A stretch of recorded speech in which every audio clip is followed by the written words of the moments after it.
Hi, everyone, and welcome back to another episode of Version 1, a podcast where creative people talk about their creative processes, imposter syndrome, inspiration, failures along the way, and much more. I'm your host, Waverly. This week, we have a super fun episode coming for you.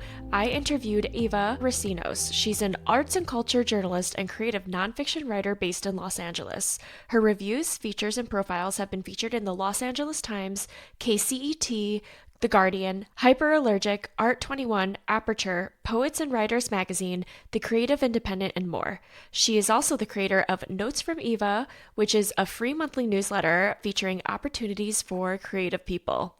I'm so excited about this interview because Eva and I have known each other for a couple years, but we didn't really get ever a chance to really sit down and talk to each other. We worked together at the New Yorker, which we explain and go into in the episode, but even though we were on the same team, we were doing different things, so we didn't really get to interact much. So I was super excited to get to know her better through this interview. And she's actually one of the first people that I ran this podcast idea by when it was just a seed of an idea in my head. In this episode, we talk about how she got her start in freelance writing, how her career took a turn when she was rejected from a fiction workshop, and what structures help keep her creative and accountable and motivated. So without further ado, here is Eva Recinos.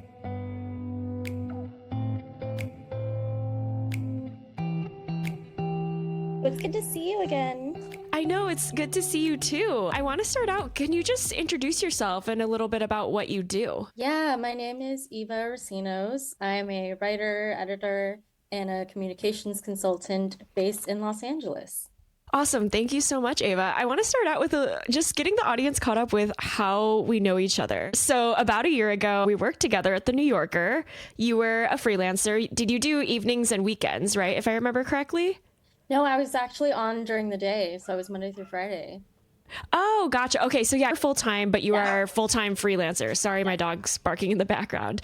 And I was a video producer on that team, and then we both left the New Yorker at the same time. I Yes, got laid off, and I think your contract just ended, right? You didn't get correct. laid off. Correct. But were you always a good writer, even as a kid?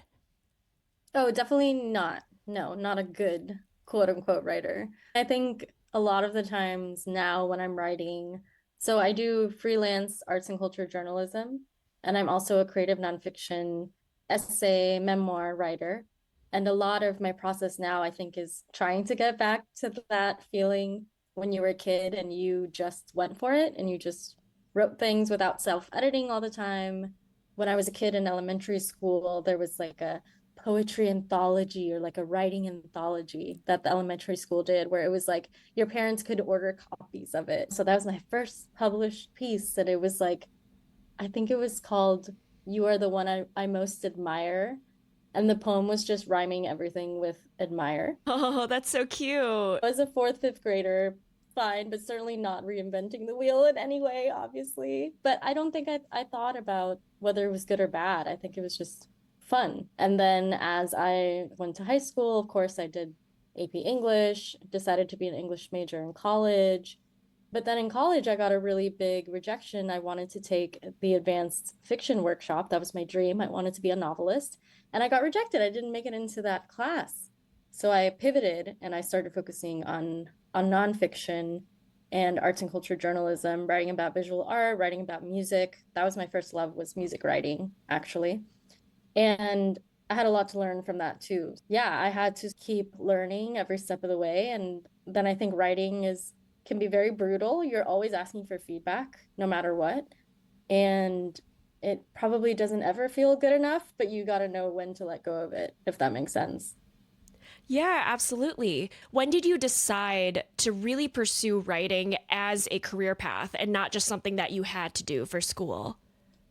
Yeah, I started working for the school's daily paper at USC, where I went to college. And that was the first time that I got paid for my writing.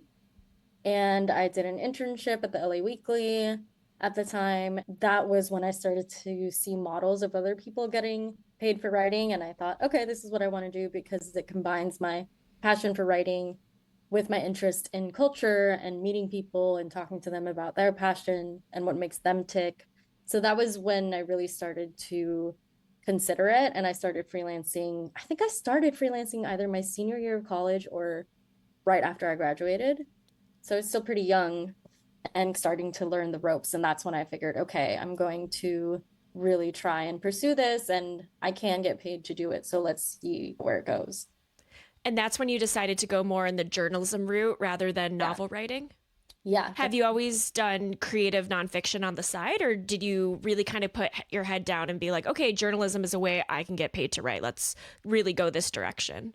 Yeah, I really focused on journalism for a while and then had a little detour, although it does make sense with what I do now. But I went to grad school right after undergrad to study art history, contemporary art history in San Francisco. And while I was there, I was still freelancing. I was still going to art shows and museums and galleries and all of that. And when I came back, one of my first jobs was being a social media manager at a women's media website company. And so I think that was around 2015, and which to me feels like at least one of the very significant stages of women's media when personal essays were being published really often and people were talking about really vulnerable topics. And that's when I started to think, oh, should I also write about my own background? It's also when I started looking more at essayists. I had a lot of female non-binary essayists that I really loved at the time, and I started thinking more about the essay form. So it was the right combination of things and the right timing for me to think, okay, I've been focusing on asking people all these questions about themselves, but what am I willing or curious about sharing when it comes to my own story and my own life? Oh, cool. What were some of those personal essays about at the time? I feel like that was the era when like medium.com was really big, right? Were your essays published on Medium? Oh, yeah, absolutely. Yeah, I think a lot of it was to do with some of the things that I was trying to parse through post grad school. I think at that point, very much on theme with this podcast, I was wondering how I could prove that I was good at what I was doing. There was no sort of end goal of a diploma anymore. There were no grades. There were no essays that I had to turn in necessarily. I really felt a little unmoored in that time period. So a lot of the essays I wrote were about cultural identity, about being first generation college grad, about the culture that I was interested in and why I was interested in it. I think that was a point too where I started realizing that even when you are a critic, you are always bringing your own personal background into things. And so thinking about art through the lens of who I was too, not just art as it is, quote unquote, objectively. I think you always bring in subjectivity. So that was interesting to me too. I felt a freedom that sometimes I think now I'm a little bit more reserved sometimes. I'm always trying to push myself, but I think back then I was like, all right, everything, sure, let's do it. Was it challenging for you to open up so publicly about these really personal inner thoughts you were having? Wasn't challenging for me back then, I think because I just didn't really know what would happen. It felt very much like putting it out there and then I would see what happened. I would see what sort of response it would get. And to be fair, I never had a piece go super viral in the way that some pieces did in that time period.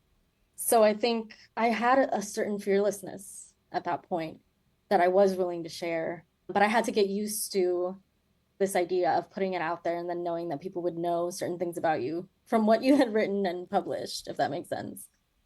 Yeah, absolutely. And I think it could be scary because when you're writing in your room alone and you're writing about something maybe very vulnerable or something you haven't shared super widely, it's easy to put it down on paper because it's just you and the laptop. And then when you hit publish, for me, sometimes it wouldn't register that people would know things. On Dax Shepard's podcast, Armchair Expert, a lot of people or celebrities who have written books include details about maybe sexual harassment or something happening, and then they write it all down, and then they're being asked about it in interviews and they're like, whoa, don't ask me about that, but then they're like, Yeah, oh wait, I did put it out in such a public way. It's like a strange dichotomy. I've learned over the years that you're still very much able to set those boundaries. You obviously can't predict what someone will ask you, but I think it's totally fine to say, I said what I wanted to say about it in the essay. I don't really want to go into it in detail. And then other times to talk about it, but say this is difficult for me to talk about, but I am going to discuss it. I think that's always interesting. And it's something that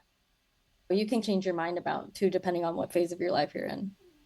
Yeah, absolutely. I want to go back to something that you said earlier about not getting into the advanced writing program in college. Could you tell me a little bit more about that program and how you applied to it, or, like whatever the process was to get into the class? What I remember clearly is you definitely had to submit one short story. And I think I ended up reading the short story a few years after, and I was like, yeah, this was not good. I think it was a revenge story about a girl getting back at an ex by setting his car on fire. And I was like, cool. I have no idea what I was trying to achieve with this story, besides being like very edgy 21, Mm-hmm. 22-year-old. But I remember reading it after and being like, this was not good. So I think I had this idea of the plan of I'll get into the fiction workshop and then I'll become a novelist, X, Y, and Z, even though I only had a very tenuous idea of how you could be a novelist full time. But yeah, it was sad because I didn't get in and I took it as like, no, I'll never do fiction again, which ended up not being the case necessarily. I still play with it sometimes, but I think I felt like that door had shut. So I gravitated towards journalism because of that. How are you feeling emotionally at the time? I was really bummed out because you're young and you have this idea in place. The other thing to know is that the class was led by the person who established the creative writing department at the university. So I took it really personally because I thought, oh, I've been putting in all these years into this major. It must mean that I'm not good at what I do. So I think it was really disappointing in the moment. But then I felt, okay, I have this time on campus to do whatever else I want. So let me focus on the paper before I graduate to try to figure things out. Rejection at any age is so hard, but especially at such a formative age and in such a young place where you don't have maybe other things that have happened that you could say, no, like I know I'm a good writer, I just didn't get this opportunity. Like you don't have that when you're just starting out. So yeah, it's hard not to take personally. So I bet that was really hard to go through. Yeah, 100%. And I was really lucky that my family was always really supportive of me being a writer. So I think because my family was so supportive and excited whenever I wrote something, it's that young mindset, right? Whereas my mom thinks I'm a really good writer. Why'd you say no to me? It's tough to deal with at that age. At that point, when you faced that rejection, did you ever think about quitting fiction writing? Or I guess, yeah, where was your mind at that time? Yeah, I did, for all intents and purposes, quit it in terms of I just thought I'm not going to write novels anymore. I didn't know where to go from there because I didn't really see another avenue. Even though now looking back, of course, I'm like, I could have just kept taking fiction classes, even though I didn't get into the advanced fiction workshop. But I had it on a pedestal as such a sign of going in the right direction. So I think at that age, I was like, forget it. So yeah, I really just focused on journalism and didn't write a short story, didn't write a novel, didn't really go into fiction for years, really, because I also just didn't have the time. At that stage, I was trying to figure out grad school, finishing it up, and then working to pay the bills. So fiction really fell off the wayside. Did you feel sort of like a longing for fiction? Because it sounds like that particular instance really had a strong impact on you and completely changed the trajectory of what you went on to study and then pursue as a career. But did you always kind of have a longing for fiction in the background? No, I was too busy writing nonfiction. I just didn't Uh really huh. have the time to think about it because then it became this complicated relationship of this is what I really love to do and it's how I'm making money. So I just didn't have the bandwidth or the energy to be thinking about fiction because I didn't see that as, oh, this will be my passion and it'll make me money. It just seemed so murky at the time. So I think that was really tough. I did read a lot. I read a ton, but I didn't really feel in those early years like, oh, I really miss it. I wish I could write a novel. I was just like, I gotta pay my bills. Yeah, fair enough. It can be really hard to do that the first couple of years. Do you feel like you fell in love with journalism in the same way that you were in love with fiction writing? Yeah, I think what I really loved about writing about culture was getting to learn about people and, like I said, what they're passionate about and what makes them tick. And at the same time, I was trying to learn as much as I could about contemporary and modern art and what artists I should know about, what movements I should know about, how LA as a city is a really important place for art and for contemporary art history as well. So I think I really fell headfirst into that in a way where I wanted to talk to as many people as I could. I wanted to see all the shows. I wanted to really be able to write about the things that made me really excited. Absolutely. How would you say that creativity plays a role in your journalism and in your nonfiction writing? Because I think that sometimes when people hear journalism, they think like serious, like reporting on like what happened. But I think arts and culture, it's a little easier to be more creative because, of course, you're reporting on things that are happening, but you get to put your own insight and it gets to be a little bit more fun. But yeah, how would you say that creativity plays a role in the work that you do now? Yeah, I think a big part of it is even going back to undergrad. I wrote maybe one or two articles for the hard news section, and they were like, "What is this opening? What is this lead graph?" Because you have to get the actual information in there. With arts and culture reporting and articles, you have a lot more flexibility. Of course, you need to get some of the important info early on, but you get to decide what is the opening scene for setting the tone of this particular piece, whether it's an artist profile or an exhibition. Let's say you're writing about a show. Are you going to start talking about one specific artwork? Are you going to start talking about maybe the behind the scenes when you were watching the pieces being installed? Are you going to talk about the curators? There's really so many directions that you can go in, which I think is great. And I feel like that has been a big part of this work, is really trying to figure out how do I give the reader an entry point into this, especially if they might not know about the artist or if they're not seeing the show in person. How do I convey the tone and the sort of themes that I want to create in each piece? Yeah, absolutely. That's awesome. Who were the writers that you were trying to emulate at the time when you were in school and then just starting out in your career? When I was in school, I feel like I read a lot, but I'm not sure that I had one specific writer that I wanted to emulate. I just was like, I want to be a novelist. I want to write a novel. And then after school, there were journalists and culture writers and essayists that, of course, I really wanted to emulate. So I have to give a shout out to local writers, of course, like early on in my career. Ed Fuentes was a really important culture journalist and writer to me, and also a bit of a mentor at the time.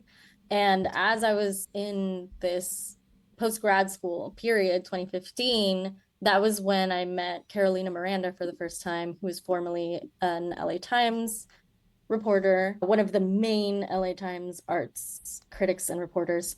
We just DM'd over Twitter, and she took the time to meet with me and asked me how I got interested in art writing. And she was so important to me at that moment because there weren't a lot of Latina art writers that I could see as models.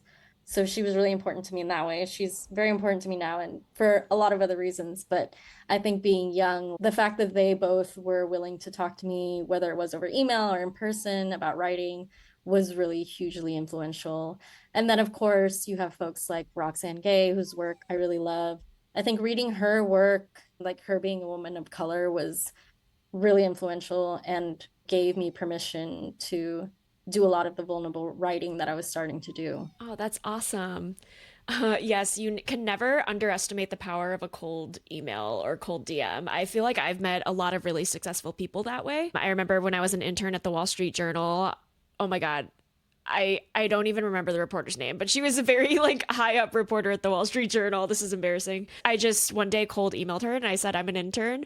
I think you're super cool. Can we get coffee? And she got coffee with me, and no other intern had reached out to her. And she was like, oh my God, I would grab coffee with anybody. Yeah. But no one had kind of the gumption to reach out to her.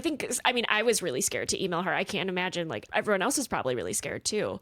Yeah. But you never know where things may lead. And I think something that I struggle with is if someone's like very successful or has gotten, you know, whatever deal or whatever award, I always am like, oh, they must be so busy and like, never want to speak to anyone below them. But that's just like projecting my own insecurity because most of those people are like super nice, and they would probably maybe mentor you or at least grab a coffee with someone if they reached out. But I don't think people realize that it happens a lot less than people think it does, like in terms of people reaching out to them. And people are a lot more willing to help than I think people would assume, even if they are like, I don't want to use the word famous, but like either well known or successful. Yeah, and I think within certain sort of industries or niches, there is also, you know, that these folks are working really hard within this industry that sometimes doesn't love you back. I think Yeah. young, it's harder to understand that because you're just like, oh my gosh, you're like you said, famous and accomplished, and you're a full-time staff writer. And it's, I think now you and I know how hard that is and how much work it is.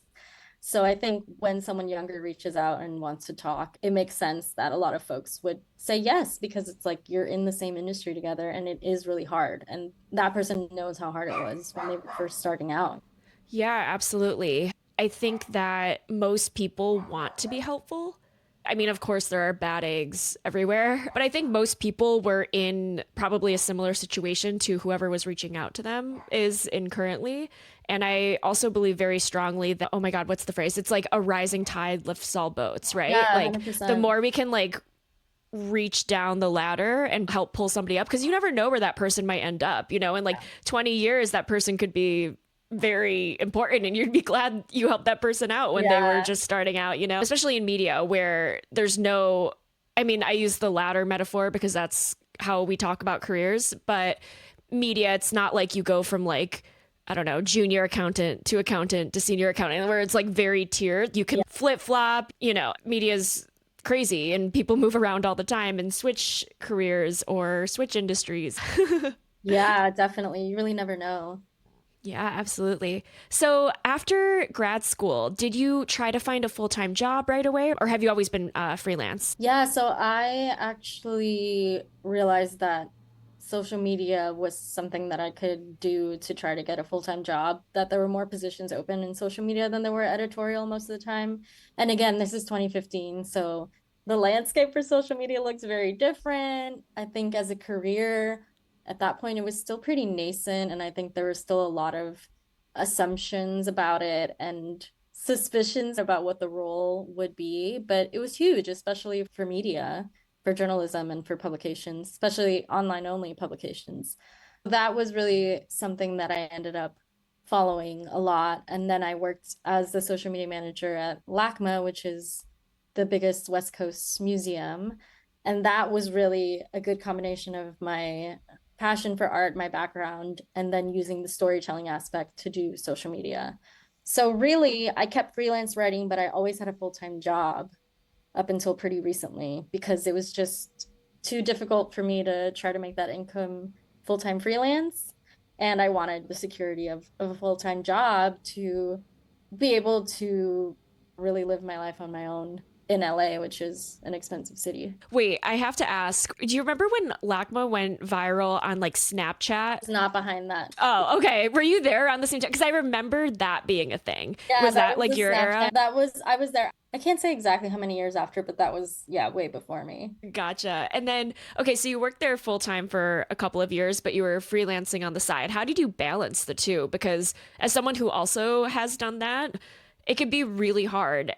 And you sometimes have to sacrifice your personal life or sleep or working out or hobbies. And so I've found it to be hard, but sometimes necessary. So, how did you find that balance of working full time and freelancing part time?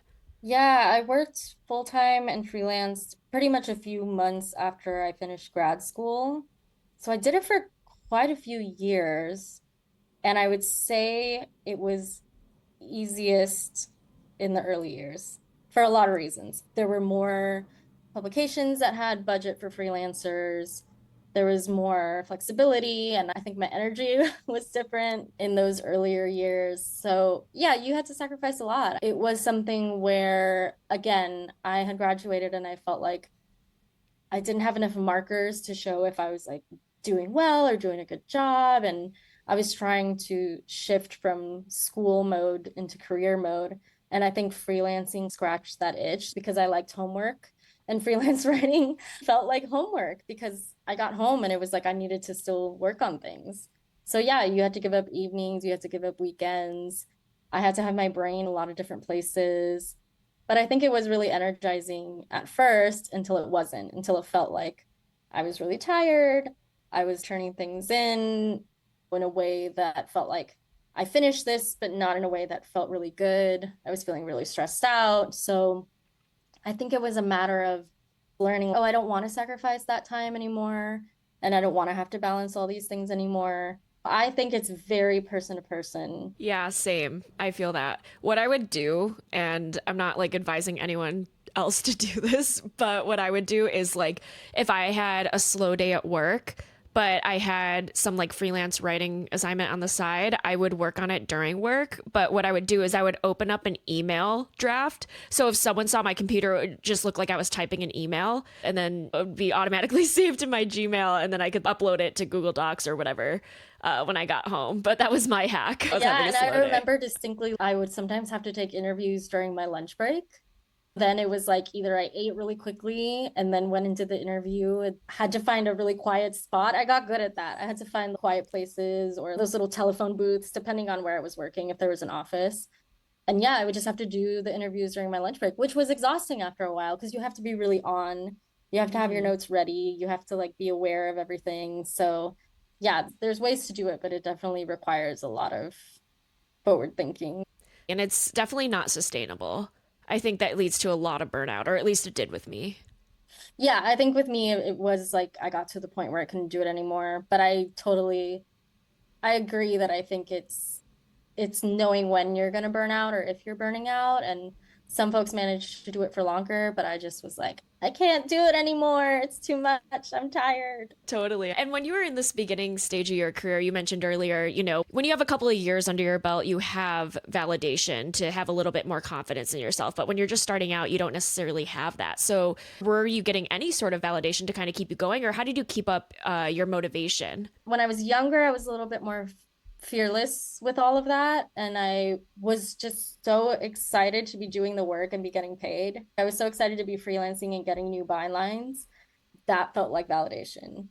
And I don't think I was as hung up on, is it really good? I wasn't, at this point, I wasn't thinking, oh, one day I want to win a Pulitzer, or like this went viral, or like this was in an anthology or something. I wasn't thinking about that. I was just thinking, oh, I got my first byline for this website. And that really kept me going.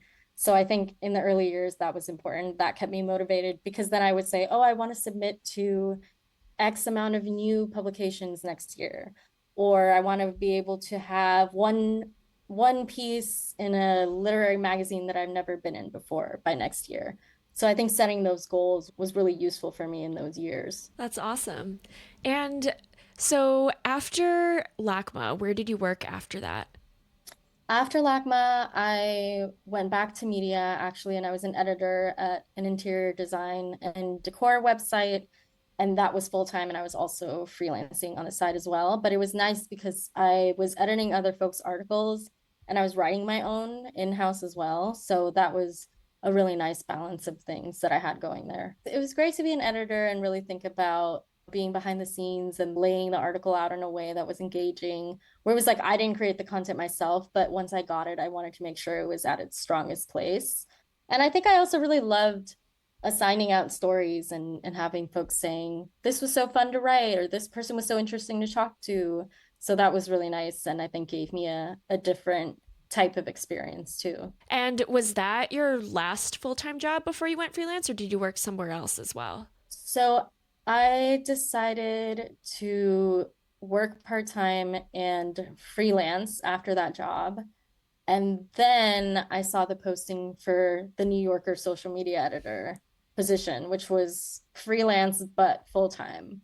And so I decided to pivot to that and stop doing my part time job. And so I was there for a few months. And then, yeah, my contract ended, I think around this time last year.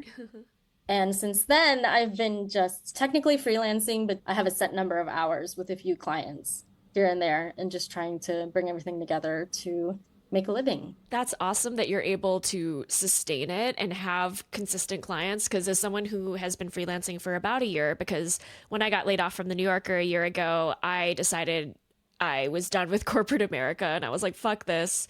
I need a break. And I just want to prove that I can work for myself. And so I started freelancing and it was really hard. I mean, it still is, but I also got a part time job and then I had like some drama because like I had a part time job and then I actually had a full time job for a month and then that was horrible and toxic. And so I left. Well, I was forced to resign, but we don't have to get into all that. I think having a part-time job is really what made it sustainable for me. I don't think I Yeah, could be 100% freelance I out there. agree. Yeah, but I wanted to talk about your newsletter because I'm a Yeah. subscriber and I find it very valuable and engaging. And so I wanted to give you the opportunity to tell us about what your newsletter is about and what readers get out of it. Yeah, so my newsletter is called Notes from Eva. It's a monthly free newsletter. And I like to tell people that because I'm a Virgo moon and Virgo rising, if you tell me that you're looking for a job or you're looking to apply for more residencies, I'm the girl that's always texting links and also encouraging people to apply and checking in to see if you need me to look over your statement. If you tell me you have a goal, I'm definitely ready to help you out. And I think the more that I started seeing opportunities, the more I thought, oh, I'll just put them in one place because I know folks don't have a lot of time to always be looking for things. And then that way, all the links can be in one place if you want to apply for a grant or a residency or a contest, what have you. And I just really want people to get out there and apply for things, especially writers of color, artists of color. I feel like the more and more that these opportunities are out there, the more that I'm like, let's go, let's apply. Because in those worlds, there's still a lot, of course, underrepresentation, but I think there's also the feeling of being intimidated. And I'm always like that usual saying of the worst they can say is no, right? You don't get in. But if you do get in, how exciting, like how thrilling could that be? So it also became a place to, as I'm sharing these links, talk really transparently about my own challenges in writing and about the things that are on my mind, and also about what it was like when I applied or what it was like when I went to a residency. And it became a place to really start these conversations and feel like I didn't have the pressure of how do I make this into an essay that will be published somewhere. I just get to chat with other people, which I think is a lot of fun.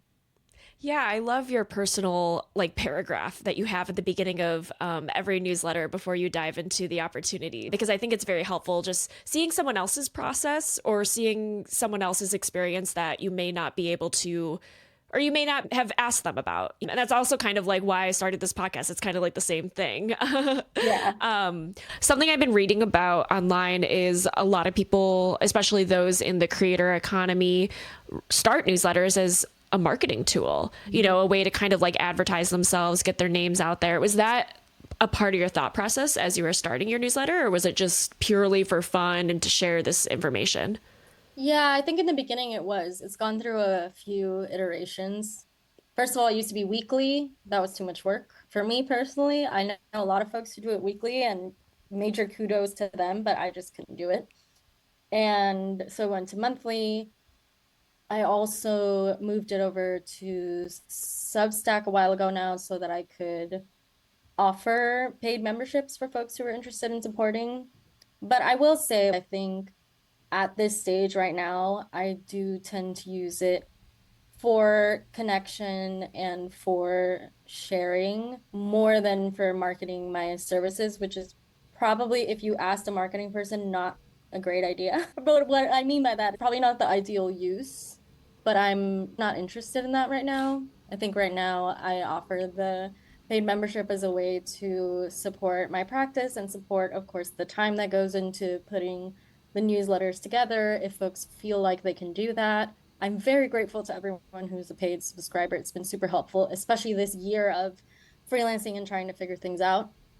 But right now, I'm not really using it in that traditional marketing sense. And I honestly feel okay with it because it seems like that's the iteration that it's in right now. And I feel like it just existing is like a tool for you to get your name out there, even if you aren't blatantly or intentionally using it as a way to market yourself as a freelance writer. I feel like there are so many freelance writers, I mean, myself included, that don't have a newsletter or don't really have a way of. I mean, like, I apply for things and send people my website, but like, I'm sure having a newsletter helps just get your name out there in general. Yeah, for sure. And I think that is a big part of it. It just doesn't feel like right now in this moment I can use it in a traditional marketing way, even though I'm sure you know this, but I feel like whenever you start something new, there's always, oh, and then I can integrate it into this and I can do that and I can collaborate. And I think right now in this season, I was like, I'm not going to go into that. Yeah. And I think that's smart too, because I think exactly what you're saying. I feel like when people have a new idea, sometimes they get so overwhelmed by like, I want to do this with it. And they end up not doing anything And because then they I get just so don't do it. overwhelmed. Yeah, exactly. And that's something that I really struggle with. So I think it's really smart to be like, nope, this is what it's going to be for now, you know. If it like leads to something later or grows, that would be amazing. But I think I love the work that you're doing, and I love the personal touches you put into it. And everyone should go subscribe. But I'll give you a chance at the end to tell people how to do that. But I want to switch gears a little bit to just in general what your creative process looks like. So to start out, are there certain times of the day or maybe certain times of the year where you feel most productive and creative? Yeah, I feel like it really depends on what's going on in terms of my paid work and how much of my creative brain that's using. So sometimes if I feel like I'm producing a lot or I have spent a long time editing and going through feedback and all of that with my paid client work, it means I'm quieter with my own creative work just because I don't have the energy for it anymore. And then other times it feels okay, I'm getting all my paid client work done and delivering what I need to. Let me take this evening to write something really weird that is totally different from that. Or for me, what I really love is taking classes and workshops because it allows me to say, Wednesday at 5 o'clock, I have a class and I'm going to show up to that class because I already paid for it or because it's on my calendar already. And that's the time that I'm going to devote to my practice at that point. I find that really helpful. And also, sometimes hitting up some of my writer friends to help me and having them be accountability buddies. Hey, do you have something new you could send me? And then my goal is to send you something new within the next couple weeks too, and we can keep encouraging each other that way. But there's some points in the year where I'm just like, I can't do that right now. So I think it's a matter of being honest with yourself and your bandwidth. Do you struggle with self motivation? That's a great question. I think as a person with anxiety, I would say no. I think what I struggle with is actually the opposite, which is the feeling of accepting that I can't get it all done. So I get really excited about a lot of things and then run out of steam and then wonder why I'm burned out, et cetera, and then rinse and repeat kind of thing. Yeah, absolutely. The reason why I ask is because I'm someone who struggles with self motivation in terms of like, I'll have like an idea that lives in my head, but then if someone doesn't give me a deadline, I just don't do it or I'll push it off. It's like I'll want to do it and maybe I'll take the first like 2 or 3 steps, but then something will get in the way, something will happen, or I'll push it off to the side unless I have peer pressure. So I love how you use friends and you use classes to give you accountability and structure. Yeah, Um, 100%. I think sometimes my issue is like choosing which things to prioritize. What I do usually is I try to at least write out the ideas somewhere in a notebook so that I know that they are somewhere and I don't start to resent too much. Oh, I didn't get to spend time on this, or oh, when am I ever going to write that short story? It's in the notebook. I may or may not get to it. And then if I choose to prioritize it, that's when I reach out to the accountability buddy. That's when I sign up for the class. It's very much what do you want to focus on with the time that you have? Absolutely. What is something that you do differently now from when you were first starting out? I think one of the biggest things is shifting how I think about writing as a process. And I've had a lot of mentors and teachers who I think have imparted their wisdom about writing isn't just when you are at the computer or at your notebook, it's everything before and everything after. So I think what I do differently now is sometimes I'll just jot things down and I'll say, that was enough for that, but that was part of the writing process. Just because I don't have a full draft of something doesn't mean it's not on my mind, doesn't mean I'm not pulling inspiration from things. It doesn't mean I'm not going to get to it later. I think before I would be really hard on myself about why don't you just have the draft or why haven't you written this essay? And now I'm a little bit better about being like, it doesn't feel right in this moment, or I don't have the bandwidth because I'm a human and it's okay to come back to it later or not come back to it. That's fine. Yeah, it sounds like you've grown a lot in terms of self awareness. Yeah, definitely. What's a recent piece of work? It could be anything from maybe it was a piece of writing, maybe it was a film that has inspired you. my gosh. Okay. I'm gonna actually pull it up. I was in New York and I went to the MoMA and there was this painting, this oil on canvas painting. It's from 1934 and it's by, I don't know if I'm pronouncing her name correctly, but it's Mirae Oppenheim. She was a Swiss artist, and she is known for, I don't know if you've ever seen the mug and a saucer, but it's all fuzzy, it's all hair, which some people hate. It's a really, I know your face. I was like, It's that like sounds crazy, but she was a okay. she was a surrealist artist, so she's like Okay. really out there. It struck me as so interesting to see something in the MoMA that was just like funny, if that makes sense. Huh. And it's you don't really know what's going on, but there's something about it that's really engaging. And I think right now I'm a little bit interested in pushing the boundaries of where I think a story should be contained, if that makes sense, or even an essay, where an essay I think should go. I think I'm interested in pushing that a little bit. So that was very much a painting that I thought was fascinating. It's called Little Ghost Eating Bread. Also a Oh my great gosh. title. There's so many things going on that are overwhelming in the world that I'm just like, everything else is strange. So why not make strange things to match it? Yeah, absolutely. Oh my gosh. Oh, it's a lot cuter than I guess the image that I had in my head just based off of hearing you speak about it, but actually seeing it, it's actually cute. I don't know what other word to use. It's where is the little ghost going? Why are there like four moons in the sky? Which, by the way, is underneath the little ghost. Why is there this like strange figure in all black next to it? It's just a lot of what's going on. Yeah, is The he little standing on a ghost. platform? Yeah, where are we going? But it's I'm down wherever we're going. Oh, Let's go on a journey, little ghost. Let's eat some yes. bread. And let's eat bread. I love bread, in the words of Oprah. Same. I love carbs. They're my favorite thing. Have you ever experienced imposter syndrome? Yes, I think every writer, I don't want to say every writer, but I think a lot of writers face imposter syndrome every time you open another blank page because in my experience it feels, oh, I have to do it again, and that's a very humbling experience, and you're sometimes not sure that you can until you do. How does it affect you and your work, and how do you push past it? I think I have to know when it's coming from burnout.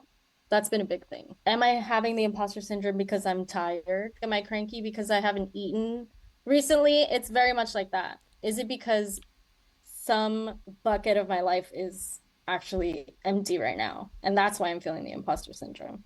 So a lot of the times, I think what I've realized is I need to step away, even though I feel like I need to force myself to write something. Usually, when I end up getting distance, I come back and I'm like, that's what I was going to do with that paragraph. That's what I was going to do with this section. But I think sometimes I just want to figure it out in the moment. And I get imposter syndrome about that. And I'm like, why can't I figure it out? Why am I not as good as I think I am?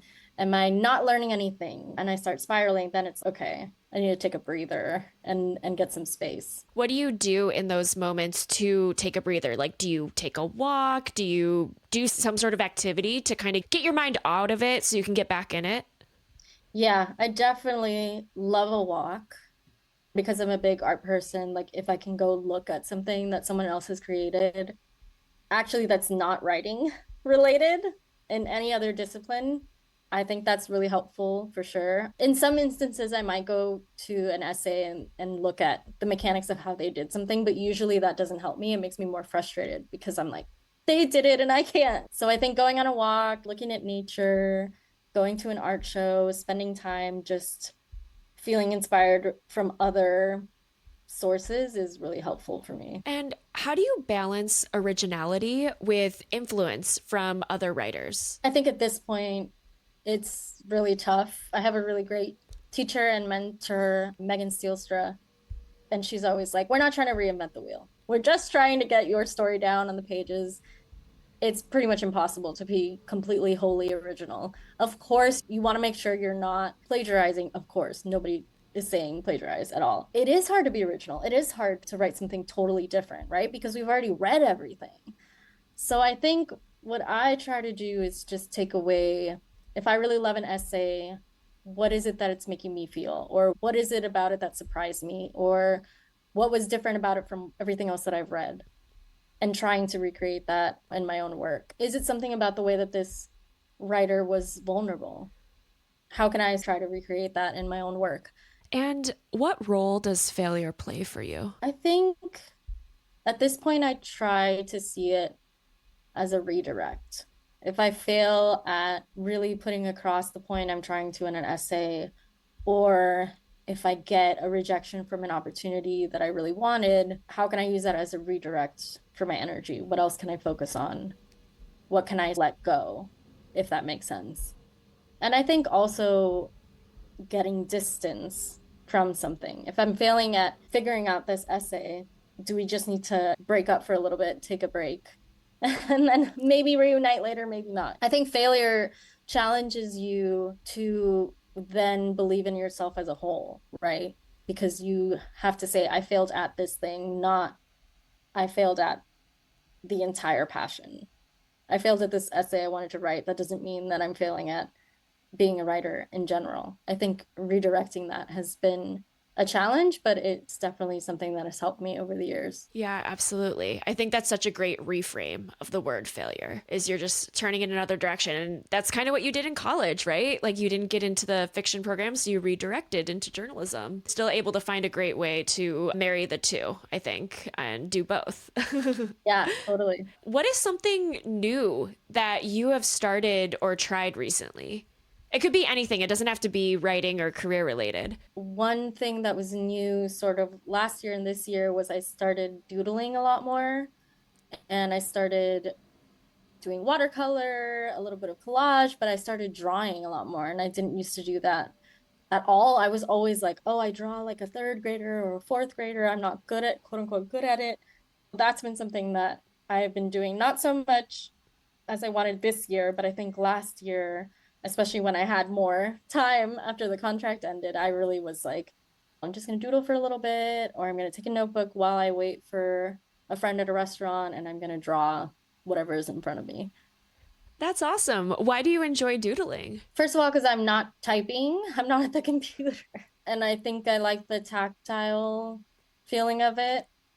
And it just is something where, because I know I'm not showing it to anyone, I can have a certain amount of freedom, which is not usually the case for me. That's beautiful. Yeah, it's like no one's watching you. It doesn't matter if it's bad or good. It's just a way to like get out another creative thought or idea that you have. Yeah. Do you mostly, you said you draw sometimes things that are just in front of you. Do you mostly just draw what you're seeing or do you ever doodle anything that's just in your head?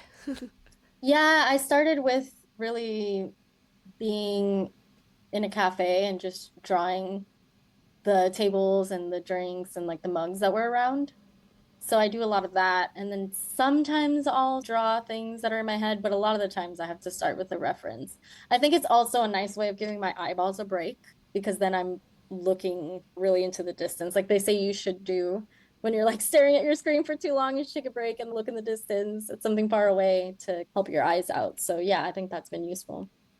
Yeah, absolutely. Do you feel like you get in like the zone like especially because you can't really draw and text at the same time. I know that's why I really love to scuba dive. I mean, doodling you could do regularly. I can't scuba dive regularly, unfortunately, but whenever I am diving, which is like once or twice a year, the reason why I really love it is you're kind of forced into that flow state because you can't text, you can't when you're diving, you can't talk. And it's just very meditative. You are forced to be in the moment. So I guess, do you get that out of whenever you doodle? Yeah, definitely. Because it's just whatever you're looking at and then the sketch itself. And I think with watercolor, especially last year, I was really good about moving a lot of things off my desk and just having my watercolor station. It's a little messier. You can't really be like picking up your phone and putting it down. And I would just find either images or I would doodle and fill them in with watercolor. So that was a lot of fun. Awesome. Well, we're almost done here. We're going to move into the lightning round. So I have a couple of quick questions to ask. So the first is, what is one thing you wish you knew when you were first starting out? I wish I had the feeling of you will be able to do this again. I think there were times when I thought, oh my gosh, this article was great. I'll never be able to do it again the same way. And I think it's telling that younger version, you'll be fine. You'll do it again. Awesome. And do you have a lesson or a message that you want to share with the listeners? Yeah, I think it's just to not be so hard on yourself about whatever discipline it is that you are pursuing. Remember why you love it. And of course, we all have goals and ambitions, but also don't be so hard on yourself all the time because being an artist, you're also just a human being trying to figure it out in this very crazy, chaotic world. So true. And could you leave our listeners with a recommendation for either a book, a podcast, a film, maybe a piece of writing, just anything that they can maybe look after the episode to inspire them? It's such a good question. I feel like I have so many, to be honest, right now. You can give us a few if you can't choose one. I'm gonna say movie-wise, I'm gonna say Portrait of a Lady on Fire, which is a movie that I try to watch literally once every other month because I love it so much. I think book-wise, reading-wise, again, anything by Roxane Gay. Definitely look up your local culture writers and see what they're writing about. Podcasts, I really like This Is Love, which is the same folks who make Criminal. So highly recommend those podcasts. Awesome. Thank you so much, Ava, for coming on my show. You have been Of course. fantastic. Where can listeners find you? How can we sign up for your newsletter? Yeah, so I'm on Instagram at Eva is Writing. That's usually where you can find what's going on with me. You can also go on evarecinos.substack.com. But again, that link is on Instagram. So that's the easiest way to get in contact. Awesome. This has been fantastic, Eva. Thank you so much for everything. I really appreciate it. Of course, thank you.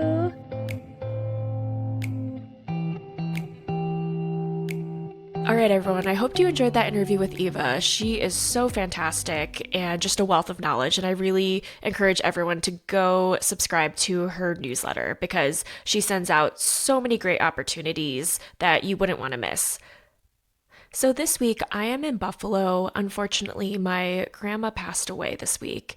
So I'm recording this podcast from my childhood bedroom.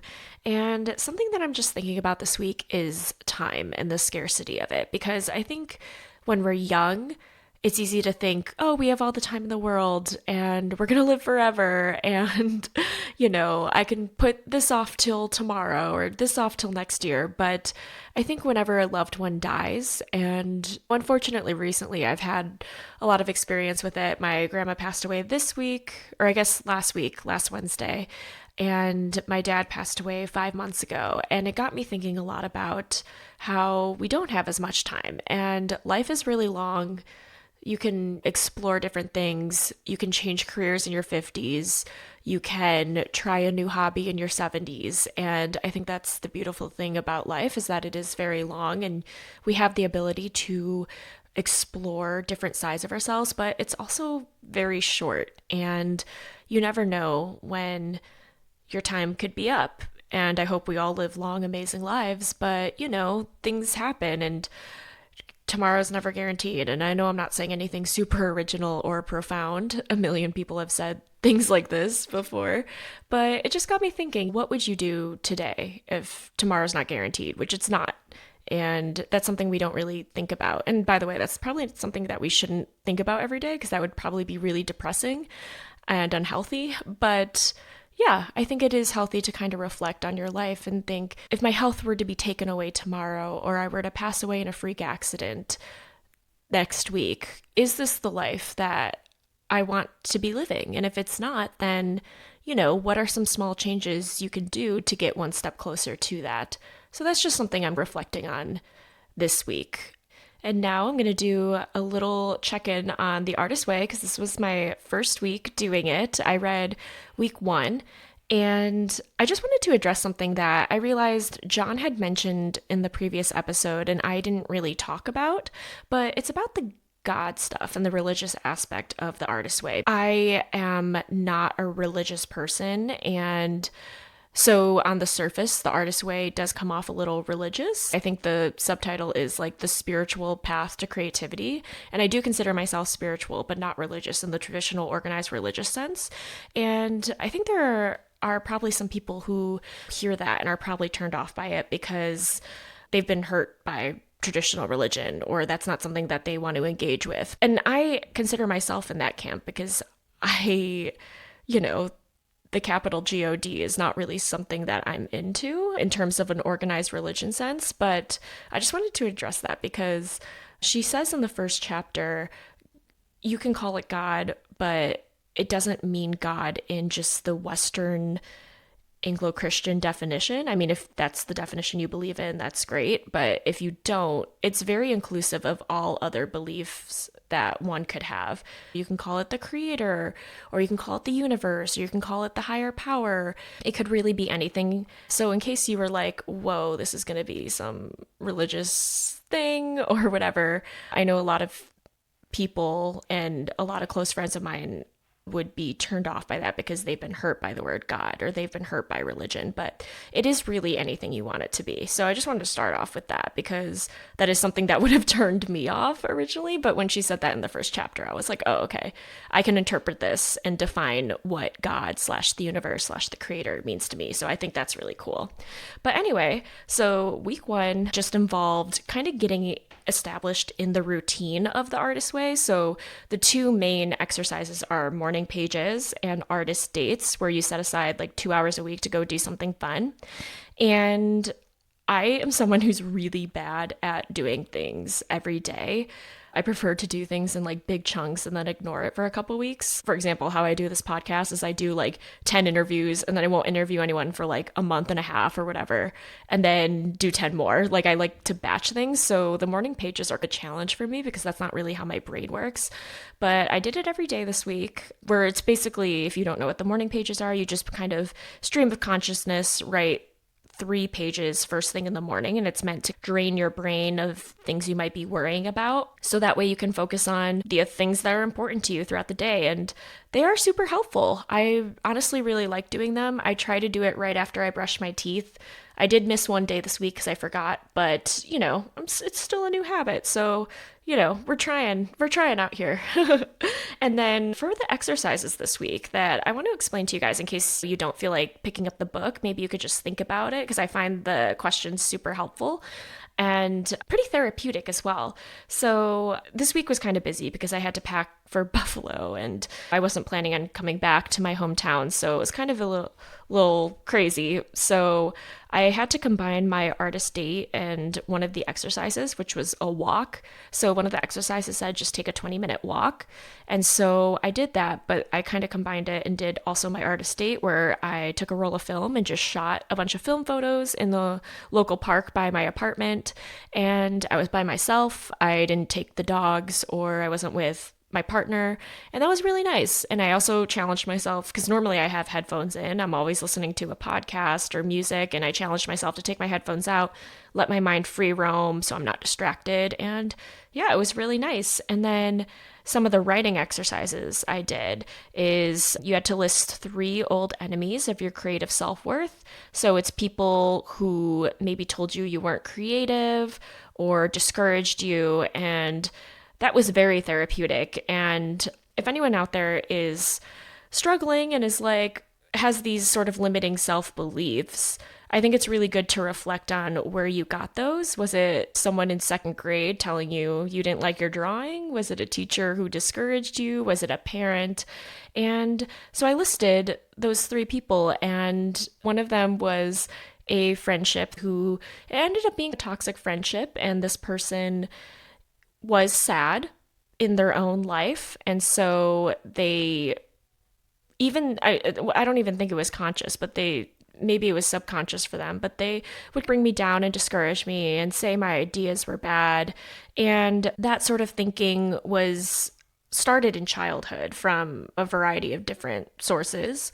And so it kind of just encouraged those limiting self-beliefs to stay within me.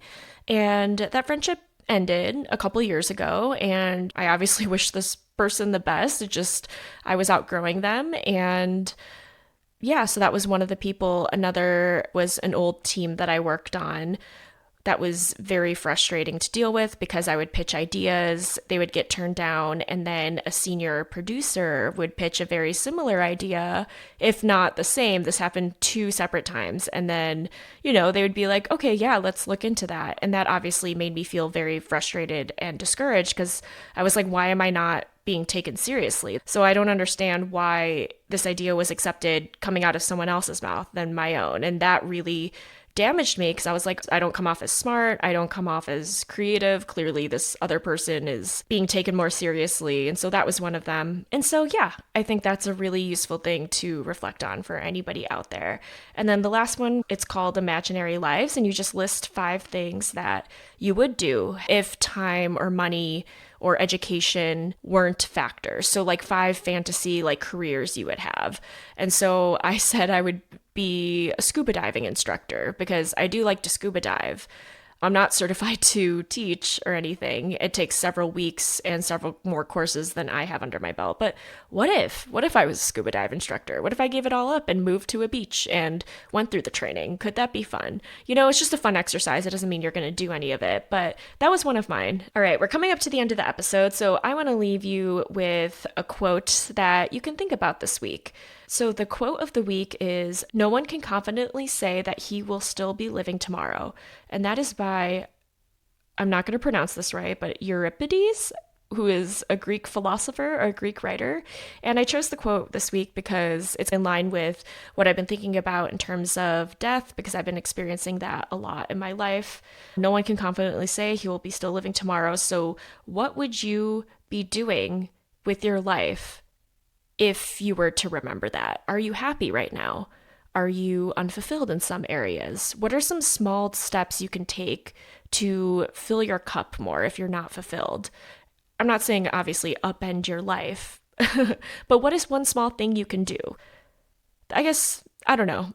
Does that sound depressing? Was my quote this week depressing? I didn't mean it to be. So I'm sorry if this is like coming off so negative. I obviously don't mean it to, but yeah, that's just something I'm thinking about this week, and I like that quote. So there you go. All right, everybody, that is our show for this week. Here are 3 ways that you can support the show totally for free. You can follow us on Instagram at version1podcast, and that's the numeral 1, not ONE. And you can subscribe to our Substack, version1podcast.substack.com. I'll put the links in the show notes, and if you want to support the show, you can do so for $5 a month, which is just 1 cup of coffee a month. It would really make me smile. But obviously, that is totally optional. If that is not in your budget right now, you can subscribe for free.